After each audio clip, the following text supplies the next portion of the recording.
O'Reilly. Check engine light on? Take the guesswork out of your check engine light with O'Reilly Veriscan. It's free and provides a report with solutions based on over 650 million vehicle scans verified by ASE certified master technicians. And if you need help, we can recommend a shop for you. Ask for O'Reilly Veriscan today.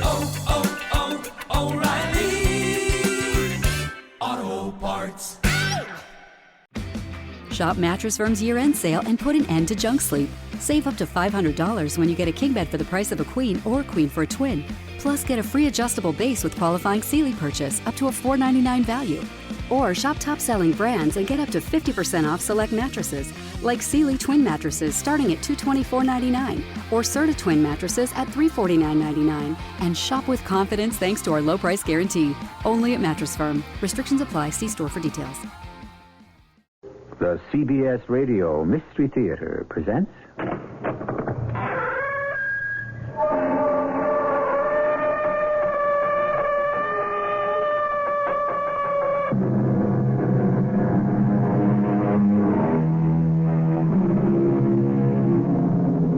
Come in. Welcome. I'm E.G. Marshall. Those of you who have followed Mystery Theater through the years must, by now, like Hamlet, be convinced that there are more things in heaven and earth than are dreamed of in our philosophies. And the more science advances, the stranger and stranger are the things it cannot explain. The following is a true story, most of which is documented. Only some of the names have been changed to protect those still alive. Gee, you see a weather mass over me, Gil? Thick as pea soup and black as bean? Over. Negative.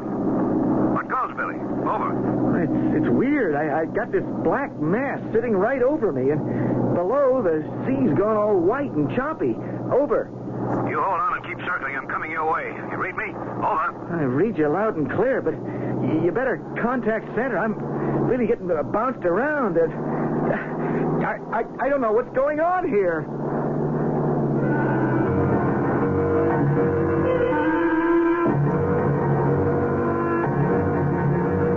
Our mystery drama, Window to Oblivion, was written especially for the Mystery Theater by Ian Martin and stars Russell Horton and Terry Keane. It is sponsored in part by ARM, Allergy Relief Medicine, and Buick Motor Division. I'll be back shortly with Act One.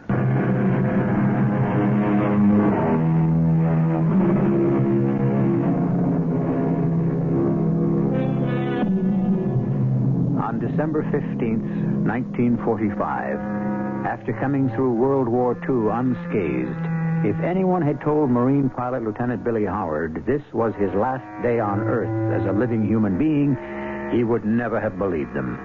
Only his wife, Joan, out of some deep psychic sense, which later was to be an important element of this story, had any advance warning. But even there, because Joan was younger and because the circumstance that was to separate them was so strange, the signal was garbled, jumbled, and not strong enough for her to recognize its shocking import. This is how it all began. Hey, lazy bones. Roust it out.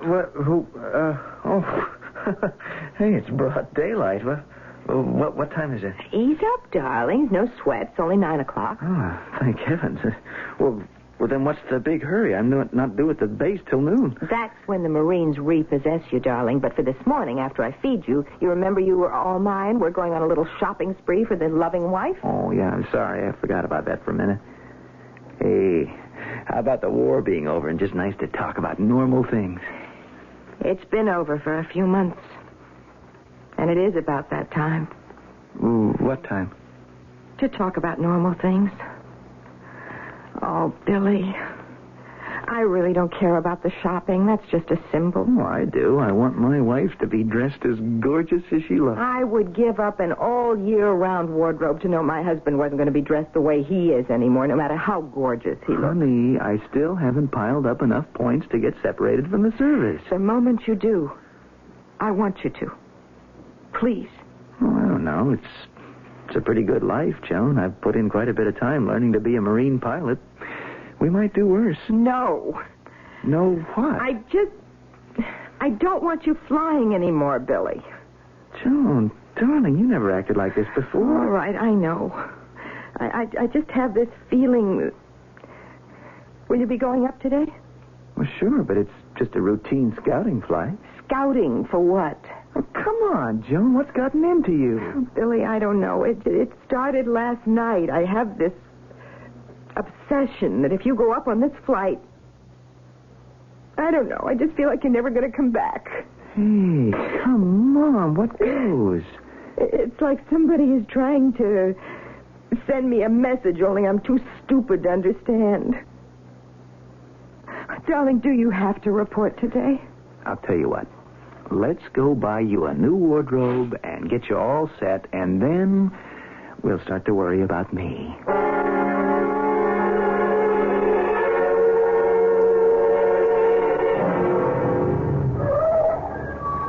Here we are, Flyboy. And there you are, sweetheart. Boy, that's a pretty smashing outfit I made you clothe your beautiful body in. I think it's smashing, too. If you'll just come back to enjoy it. Oh, hey, come on. Now, let's stop with the crepe hanging. I know I ought to be ashamed, but I can't help it. Billy, I'm scared. Of what? I don't know. That's what we're all scared of, isn't it? The unknown. Well, that's not where I'm going today.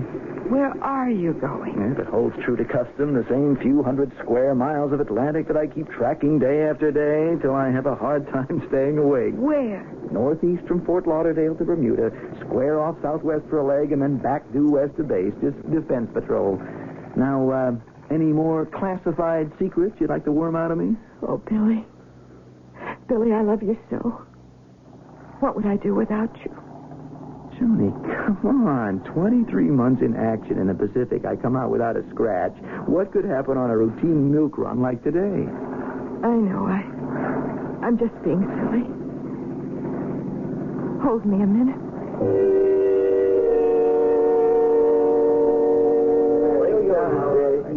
Okay, Gyrenes, button it up. Your peerless leader has a few special words of wisdom for your ears alone. I'm going to brief you short and sweet on today's mission. This is no routine scout patrol. This is search and destroy. Destroy what, sir? I don't know. That's what I'm coming to. I hope nothing. But this morning, a couple of funny things turned up here in Area C, south and east of the Bermudas. Santa picked up some unidentified blips on radar, which didn't act normal. They kept flicking on and off the scope. Well, they were enough to set off a general alarm, and B-Wing was sent up on a scramble to fan out and intercept. They didn't encounter anything, but two strange reports came back which we can't evaluate. One pilot claimed he sighted a kind of spinning disc at 11,000 feet.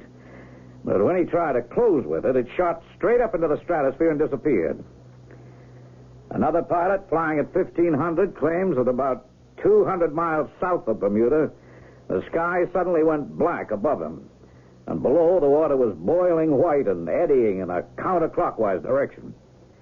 By the time he called in two other planes for verification, the wave formation, or whatever it was, had disappeared, and the sky was clear. Now, here's our mission for today, and this is how I want you to proceed.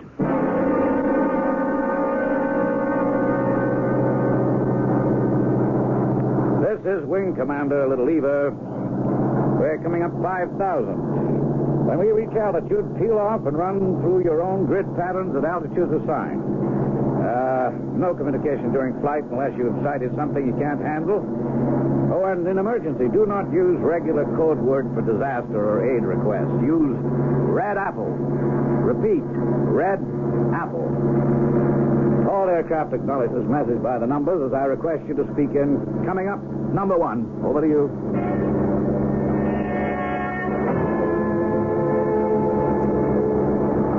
Number 15 checking in, Major. Acknowledging instructions. Ready to split. Over. Roger, Billy Boy. Any questions? Over. You really believe all this malarkey? Hey, I bet you 2 beers to 1. This just turns out to be a routine patrol. Over. I just follow orders, and you'd better too, pal. Now, I'm flying the course next to yours. Now, do me a favor. Get off the air. I need to talk to ground. Over.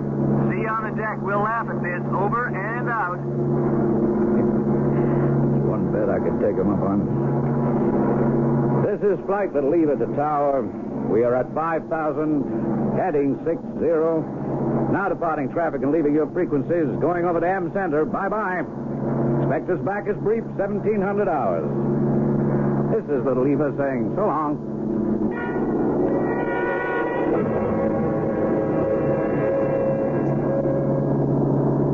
This is Wing Commander Little Eva to M Center. Over. This is M Control to Little Eva. Do you read us? Over. I read you, ground. What cooks? Over. All quiet here. We mark y'all on radar. No other signs of activity. What altitude are you maintaining? Over. All aspects is briefed unless you have other orders. The three of us over the hot spot will maintain 8,000. There's no sign of anything unusual in the air or over the sea. Negative targets. We'll keep you advised. Over and out.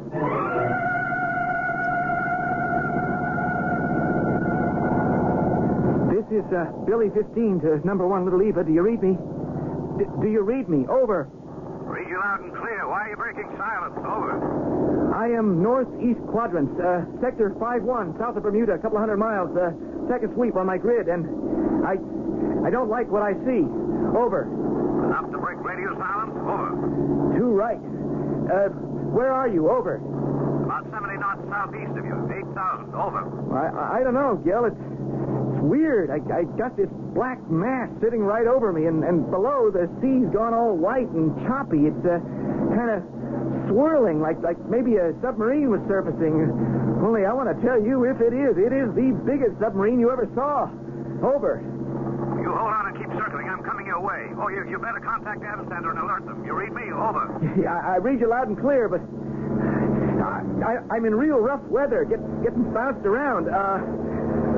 You better contact Center. I want to tell you, I don't know what's going on here. Over.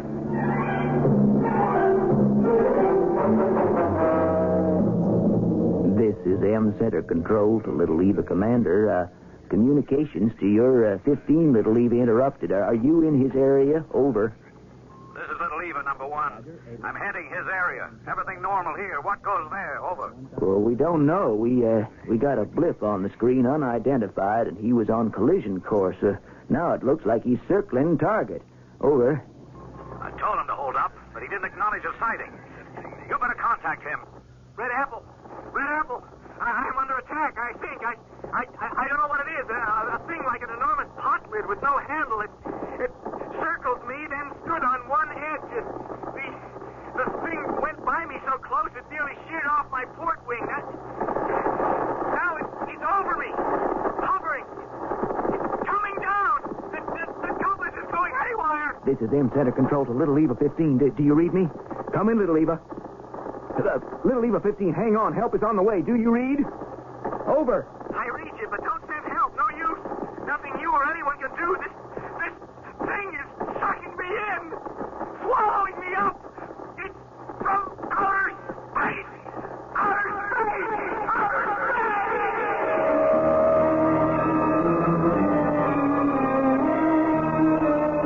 December 15th, 1946. Flight 17 on a routine mission out of Fort Lauderdale. Code name Little Eva. One pilot and plane that never returned. Lieutenant Billy Howard, 26. Crashed in the area of water that was many years later to become known as the Bermuda Triangle. Or swallowed up through some time window into outer space and another world. It was to be over 30 years before there began to be any answers or explanations. I shall return shortly with some of them and Act 2.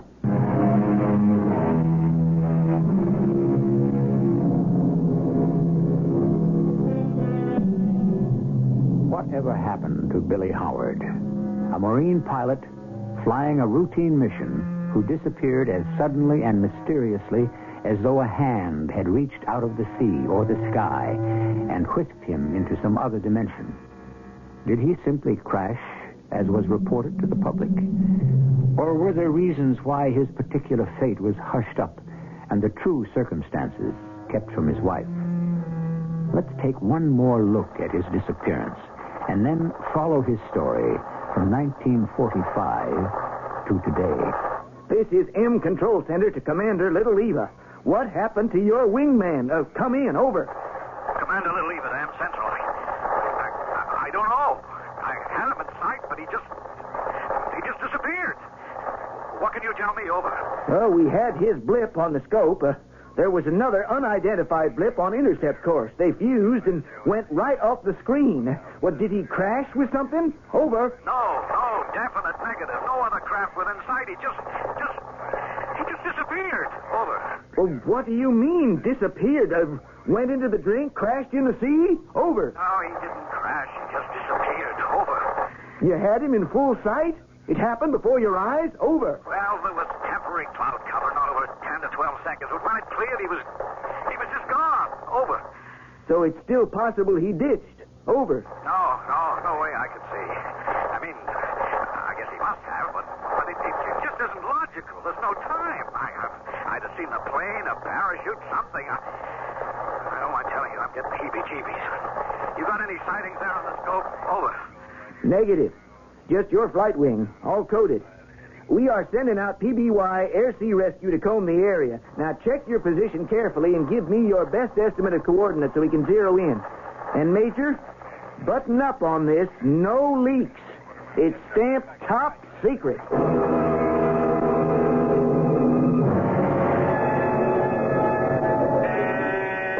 Coming. I'm on my way. Shane. Where's Billy? Isn't he with you?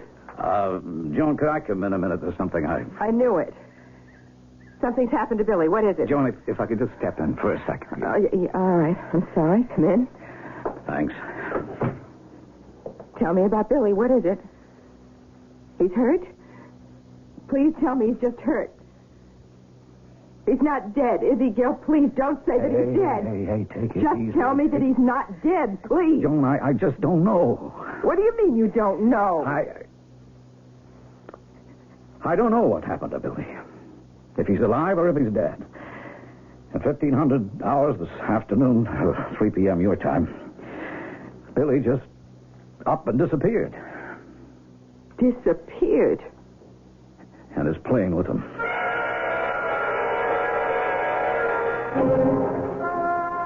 I don't understand what you're telling me, Gil. I don't understand it myself, Joan. And I shouldn't be telling you this much. It's all supposed to be strictly hush-hush. And what about my husband? What about Billy? The official report will be that he crashed from some malfunction while on routine. Malfunction of what? The plane? Or Billy? Just that he crashed. Cause unknown. You ought to know you were there. I was and I wasn't. What does that mean? Well, just at the time I brought him in sight, there was some cloud cover in between us. By the time I got through it, Billy and his Corsair were just gone. But you didn't see him crash? No. Or him parachute out? No. The plane would sink. But maybe Billy's still floating in the sea somewhere. No, don't forget it. I circled that spot till they sent out our PBYs and even a mariner after that. Every square foot of that ocean, all the way to Bermuda, and within the parameters of any possible descent has been scoured. One fact we have to face is that Billy is gone. But I won't believe he's dead. Can you honestly tell me he is? Joan, what do you want of me? Okay. Yes, I do. You're just like all the others. What others? The generals and the admirals, all the ones who are trying to hide the truth. What truth? That some other enemy got him, or somebody from some outer space or another world. They just won't admit it. Joan, face it, how can they? There isn't enough evidence to go on. There's Billy. That's not enough. Not any evidence, really, just speculation. All right, I'll stick to that.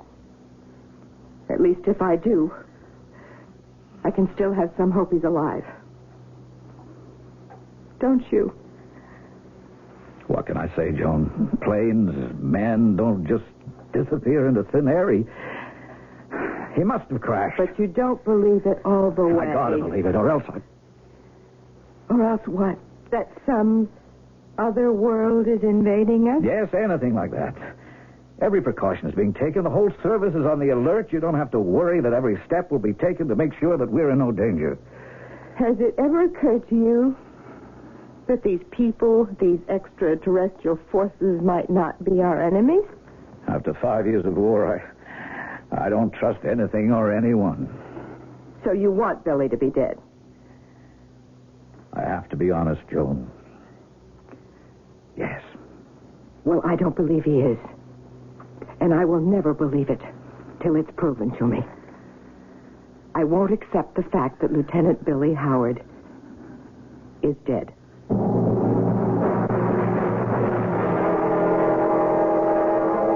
That was the 15th of December, 1945. It was to be over 30 years before I entered the picture, and the legend of Billy Howard started to be reestablished as fact. My name is Bryce Bond. I'm a lecturer, author, UFO investigator, and teacher of parapsychology. I'm also a practicing healer. It was a combination of the last three of these functions that drew me into Mrs. Howard's orbit, or perhaps she into mine. A story had first come to my attention in the early 70s. The story haunted me, and in 1975, knowing that Mrs. Howard stubbornly refused to consider her husband actually dead, a group of 40 of us psychics decided to see if we could contact Billy Howard. What resulted from that had brought me now into 1977 to meet Mrs. Howard face to face. Are you Mr. Bond? I am? I've been expecting you. Won't you please come in? Oh, thank you. Oh, what an attractive house you have. It's grown through the years. Settled in. The garden is so luxuriant, I'd never be able to keep it under control if Charlie weren't as avid a gardener as I am. Charlie? My husband. I'm sorry he's not home to meet you. Oh, that's all right, Mrs. Howard. But I guess that isn't your name now. No, it's Mrs. Murillo. I thought it better with what we have to discuss that my second husband shouldn't be here. We have a screened porch. Shall we sit there? It's a little warm today. Okay, wherever you choose. Then will you follow me? I followed this calm, controlled woman in her 50s to her house. A house that gave every evidence of being warmly lived in. Her figure was as neat and trim as that girl's over 30 years ago, who had said goodbye to a husband who never came back. I wondered if I was wasting my time. Or, more important, was I wasting hers? And intruding on someone who seemed to have life under control, and who was neither asking or wanting any help or interference from me. I can't tell you what your letter meant to me. I'm relieved if you feel that way. Under the circumstances, I felt that this might be an invasion of your privacy. Because I'm remarried? Well, yes. I don't think it is. I will neither defend nor apologize for what has happened in the 32 years since Billy disappeared. I am human. No woman wants to be alone. I have a wonderful marriage with a kind and gentle man, but we entered into it with everything in the open. Never mind the legal aspects. Even after all this time, I refuse to believe that Billy Howard is dead. And nothing I could say would change your mind? No. You're quite sure? Yes. Is that why you wrote and asked to see me? Yes. But of course I didn't realize that you had a whole other life. Don't you worry about that life. I can handle it. Tell me about Billy. Well, Joan, as I explained in my letter, in 1975, I read in a column in the paper a report that it was the 30th anniversary of Lieutenant Howard's strange disappearance. I had known the history of the case before, and, well, this was enough to trigger me into doing something about it. Doing something about it? Oh, a number of things. First of all, I did some deeper research on it. As you know, due to the late Brigadier General Gilshane's efforts, the files and all the reports of that mission were finally open to the public. Yes, Gil was marvelous about that for what good it did. You mustn't be bitter, Mrs. Howard. Oh, I beg your pardon.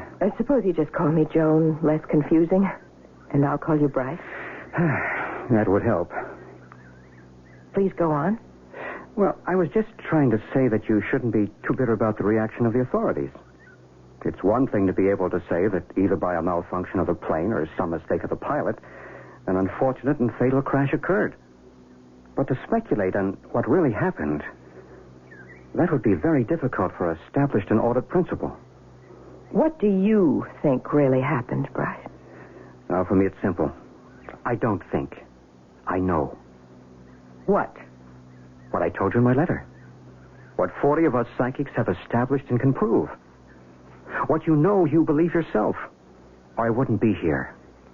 That your first husband, Billy J. Howard, is still alive.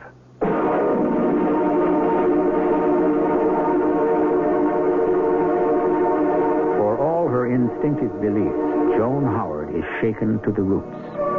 That this intangible ghost that has haunted her for over a full generation might suddenly become a reality. That at last she has found others who believe in what has only been a dream, vaguer and vaguer with passing years, is a shattering revelation. But she is committed. She must find out if and why it could possibly be true, to justify the life she has led, and try to face her future. I shall return shortly with Act 3.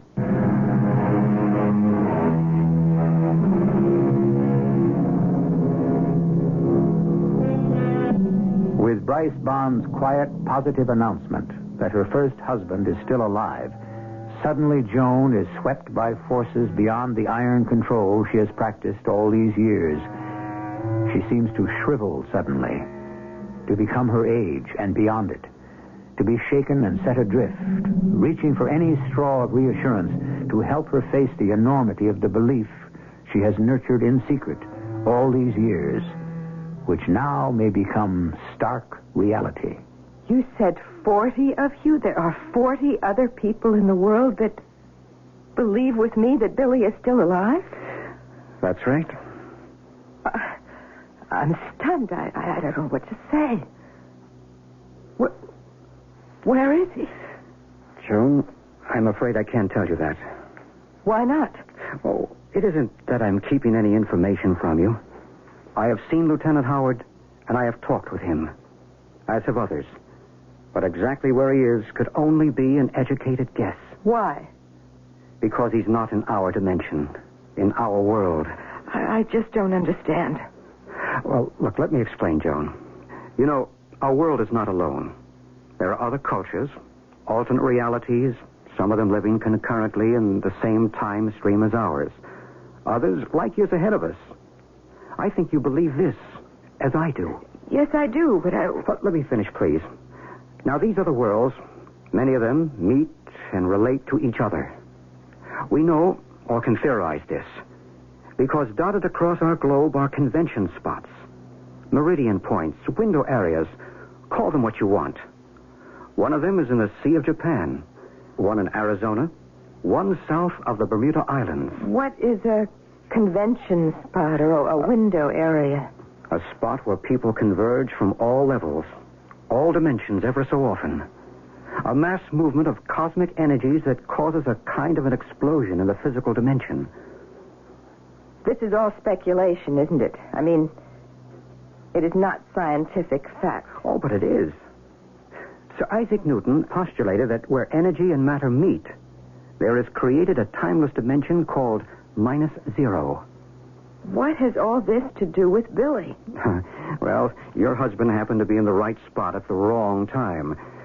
At the instant where all these journeys from alternate realities converged, there was a momentary physical convulsion of energy that opened a window to the unimagined.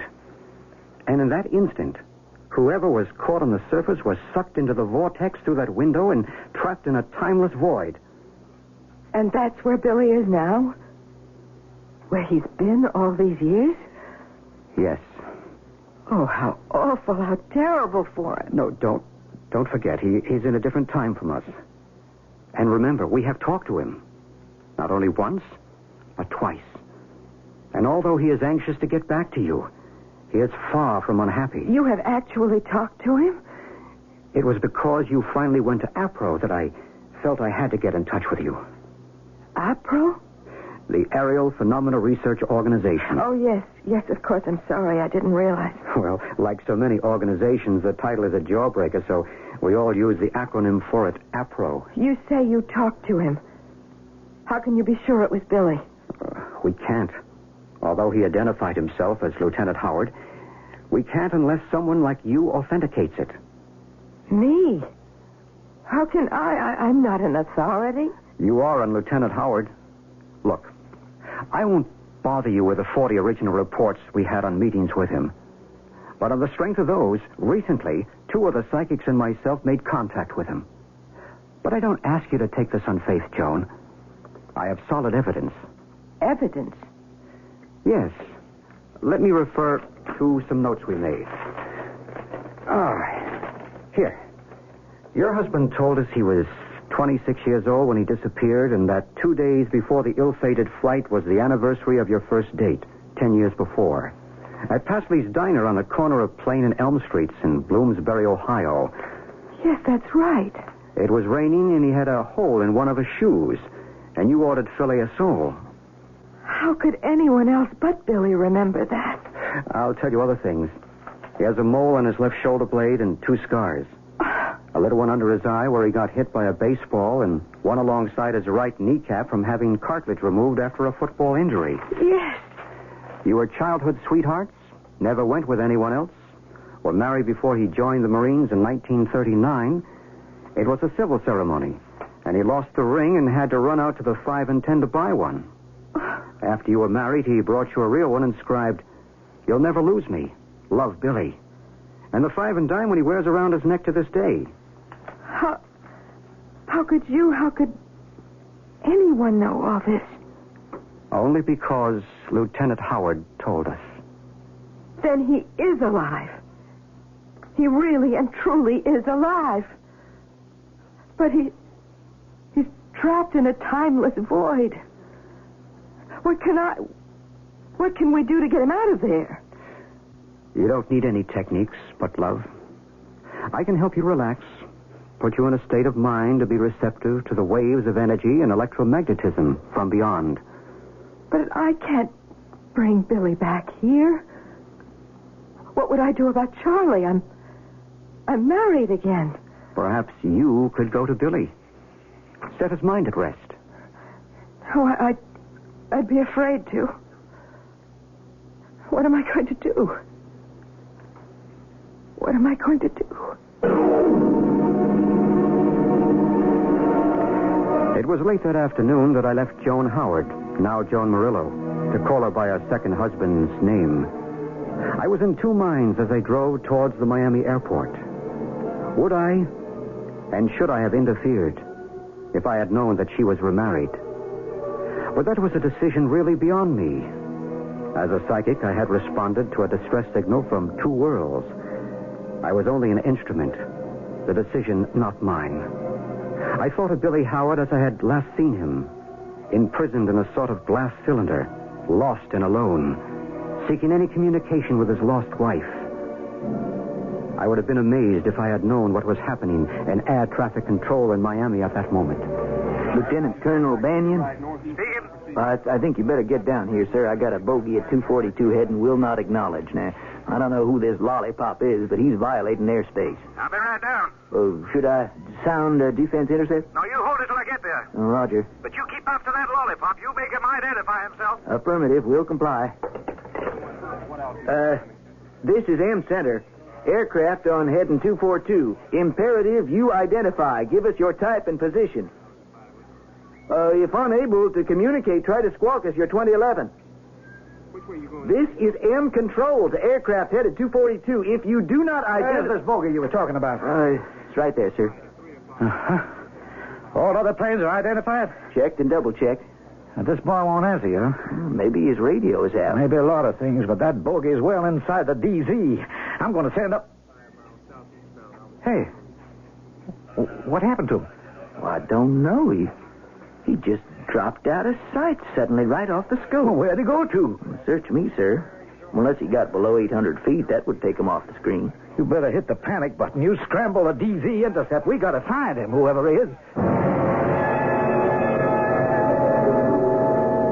At that moment, I could have found him for them. He went over my head, his exhaust roaring and leaving a trail of smoke behind him, coming in for a landing, heading north where I had just come from. The plane looked oddly old-fashioned, and a premonition came over me. I wanted to turn the car and follow, but strangely my engine had gone suddenly dead, and some inner voice spoke to me saying, "Leave well enough alone. You know who it is and where he's going." Billy! Joan. Oh, you came back. Because you called me to. How are you, Joan? I'm well enough. You can see how I am. But you? Oh, I'm all right.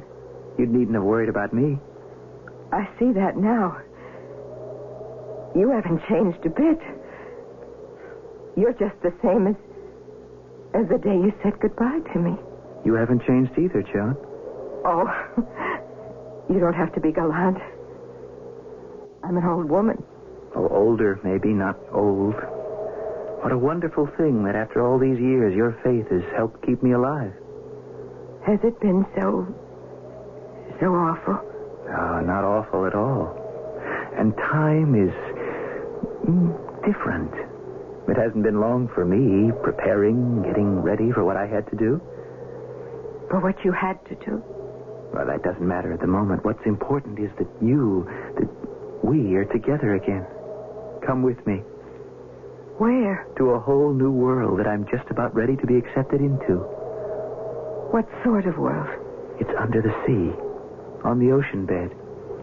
That's why I've had to wait my time till I could learn to breathe and live there. Under the sea where? Where I disappeared.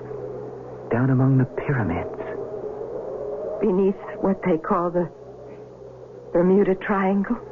Oh, I don't know what my old world calls it, but it's love and happiness and peace. Come there with me?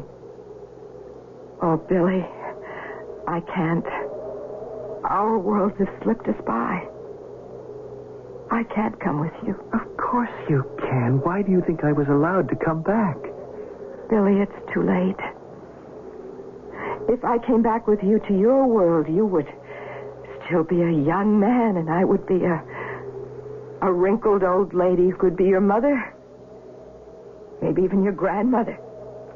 Joan, don't you love me anymore? I love you forever.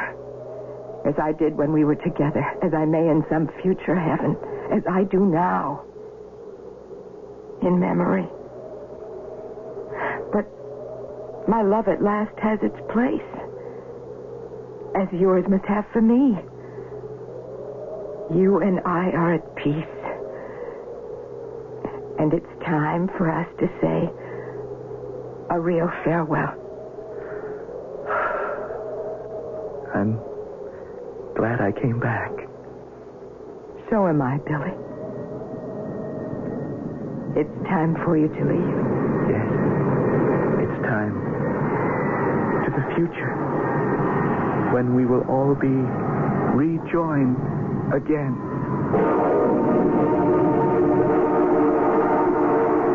The sky was suddenly full of jet planes, but I heard the individual sound of Billy Howard's plane take off behind me and roar over my head. At the same time, my car engine came alive again, and I continued on toward Miami. For the rest of the story, I pass on to you some Army tapes which were made available to me. For me, they are an answer. For you, that you will have to judge for yourself. Do not take any direct action until advice from here. What is it? What do you got now? Bogey there at 6-0. Colonel Benyon is heading out. Who's that on his tail? F-15 Intercept Command. Pilot Pete Jackson. Let me get on the horn. What's his signal? Green Mac, Colonel. This is M. Sander, Colonel O'Banion, the Green Mac. You read me? Over. Green Mac, I read you, sir. Over. You are on intercept course with a bogey. Have you sighted him? Over. Just closing, sir. Weather is pretty dirty. Big black front sitting down. He is hard to identify. Over. Is he one of ours? Over. I don't know, sir. Over. Oh, what's the matter with you? You can't identify your own craft? Over. Yes, sir. But I know this sounds crazy. I think he's ours, but I never saw this kind of plane in the air. Only in books. It's a front plane, Colonel. And if you pin me down, I'd have to say an old Marine Corsair. Over. A Corsair? You mean F4U? Over. Yes, sir. F4U. It's hard to see because... I'm sorry. Extreme air turbulence. The sea. It's crazy. It's like a volcano or something erupted underneath. It's all right. This is M. Sound of the Green Mac. Do you read me? Do you read me? Counselor, What? look at the scope. They both disappeared suddenly. I don't mark them. They can't have. What happened? I don't know, sir. I haven't any answers.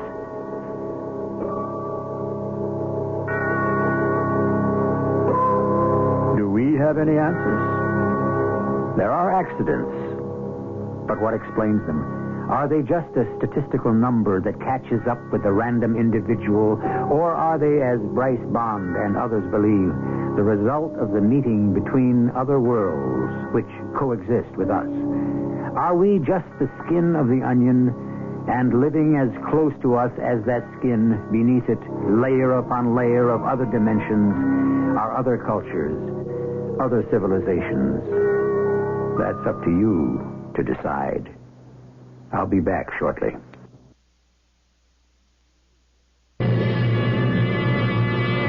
And now, a preview of our next tale. Oh, yes, they'd be delighted for me to tell them of troop movements, secret dispatches, etc. Anything I wish, but Andre refuses to name any specific amount. But you asked for so little, 10,000 pounds.